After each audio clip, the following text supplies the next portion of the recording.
everybody. We are here with Spike Vicious from Theyfest right now. Yeah. You know, we're at Theyfest currently. So, Spike, why are you vicious? Why am I vicious? Yeah. Well, my name is inspired by Sid Vicious. I feel like my persona originally was kind of based around rock and roll. But I'd say I'm vicious in drag because I'm a rock star, because I'm loud, because I take this platform that I've been given to just be out and loud about who I am. Yeah, you know, I think that was very telling. You just did your set actually here, and very much had that very classic rock swagger in a way.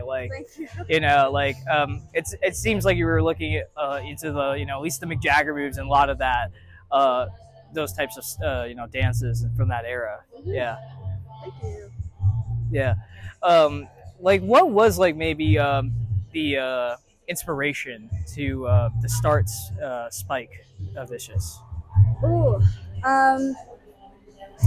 I mean, I think the initial thing was I started seeing drag shows in Buffalo. Freddie Knight was actually a big inspiration of mine, and then he ended up helping me do drag for the first time, which was really lovely. And my roommate actually gave me my drag name Spike Vicious because I love Spike from Buffy the Vampire Slayer, and I love punk music. So, yeah. Yeah, I feel like I usually think of Spike, I guess, as like Cowboy Bebop. That's like another Spike I have as well. had a lot of people ask me if that was the inspiration. Yeah. Yeah, like it is a pretty punk rock show, honestly, in a way too. But yeah, so when you did first start out, what was like some of the first shows that you did? So the very first show I did was at my university, the new school, for a club called Gender Riot, and they had an open mic, and I was like, you know what? Why the hell not? And I drew on a little mustache, and I lip synced to Spike's song from Buffy the Vampire Slayer. It was definitely a great environment to do a first drag performance in because there was like maybe 10 people max there, and it was all people I knew. But my first show here was Squires, which is part of Rookie Nights, and they're also just lovely people. So. Yeah, and so when it comes to them familiarizing stuff with Buffalo, what I think makes the Buffalo community just stand out as well. Yeah. I mean, I think specifically in the drag and arts community, it is tight knit, but also very welcoming to new people. There's this familiar phrase we all know about queer people finding their chosen family, and I think in the arts community, specifically in the drag community in Buffalo, it's really easy to just jump into the community and make friends, which is nice, especially if you're not from here, to be able to make friends so easily and join a community. Yeah.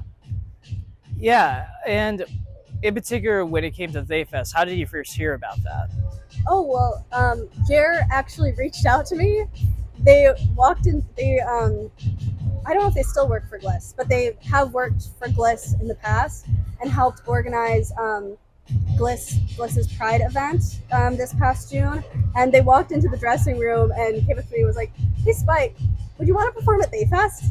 And I was like, oh, when is it? Okay, sure. And that was kind of it. They also, Gendroid and Light were also in the room, and Gendroid performed earlier today as well. So, yeah. Yeah, and when it comes to this Theyfest in particular, it is dedicated to the recent tragic passings of Mickey and Jordan. Yeah. If you're able to, what do you think their impact on the community has? What was their impact on the community? Yeah. I mean, very specifically, Intersect Fest was such a beautiful festival, and they worked to make that festival possible. They founded it. If it wasn't for them, it wouldn't have been possible. And I think it's really beautiful that all of these spaces and all of these events that they had planned to happen have kept going in their memory. Intersect Festival ended up kind of being this memorial to them, which was really beautiful. Yeah. All right. Well, we'll go on a little bit of a lighter note there, but seriously, yeah. No, thank you to obviously Mickey Jordan, and also just shout out to Lavender Room for hosting Theyfest and everything. We would not be here if it wasn't for all the great people, of course, that doing that, and of course yourself as well. Thank you. Yeah. Yeah. Well, let's go a little bit lighter. Okay. We're gonna do some lightning round questions. Okay. All right. So I got to start off with this one first. Converse or Vans? Oh, Converse.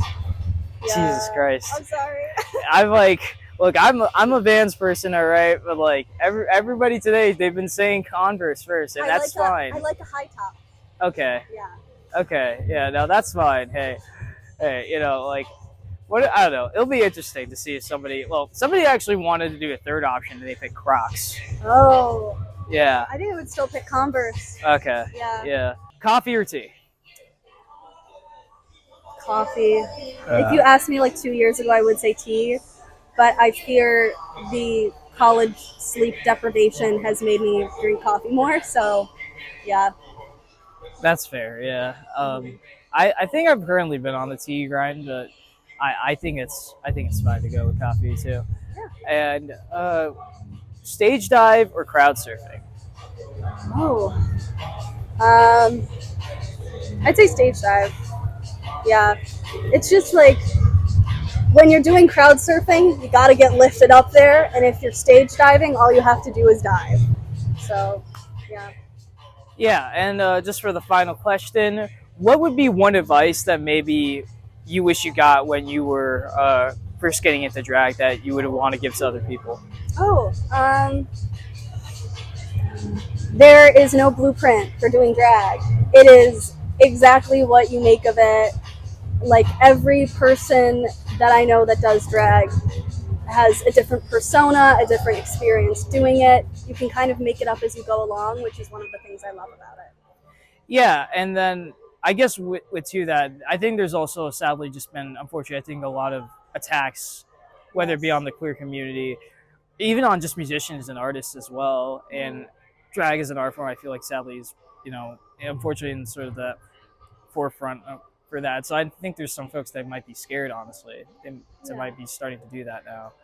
I mean, I think an important part is to make sure that you have a support system and to be aware of like where you are performing and what like security measures are at the venues you're performing in, because most queer venues do have some sort of security measures for that exact reason in today's day and age. So, yeah. If you ever had a chance to do like a dream local drag show, what would be your lineup? Oh, my lineup. Yeah. Oh, okay. Well, I gotta put Freddie Knight in there. I'd really love to have Bosco in a show. Bosco, beautiful, beautiful drag queen.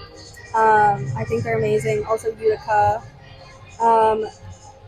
I'd also really love to work with Richard Energy.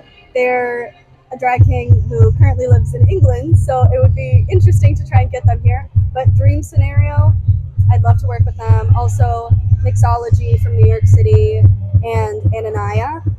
And I gotta throw Light in there too. We both come up from Squires, so I think it would be great to have like all of these people in a show with them. Yeah. Yeah. Thank you so much and enjoy the rest of Theyfest. Thank you. Yeah. Bye. Bye.